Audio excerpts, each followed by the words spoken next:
Speaking of the Secretary General, we know that Mr. Antonio Guterres constantly said we're facing triple environmental threats: climate change, biodiversity crisis, as well as pollution. Since the UN has always encouraged global communities to build back better from this pandemic, what's UNDP's plan to work in lines with all those principles? First of all, the report you refer to, which the Secretary General launched together with the Executive Director of the United Nations Environment And Programme, Mr. Anderson, yes. has indeed pointed the world towards a moment of reckoning. We have been tracking the loss of biodiversity for decades, but we now face a situation where literally we could be losing 60 to 70% of our wildlife in just 1 or 2 generations in looking back already. We are confronted with air pollution, air quality that is killing more than 7 million people prematurely every year.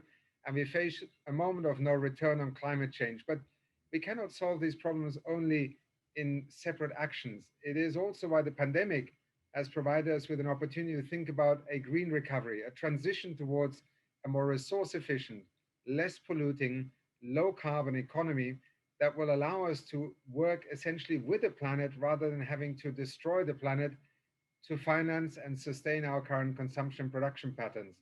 That is the challenge, and UNDP is engaged in literally thousands of projects alongside governments, civil society partners, working with the private sector, driving renewable energy, the right policy and legislative environment, mobilizing finance and investment also from the private sector, building capacity for digitalization and digital technologies to be deployed in support of these transitions.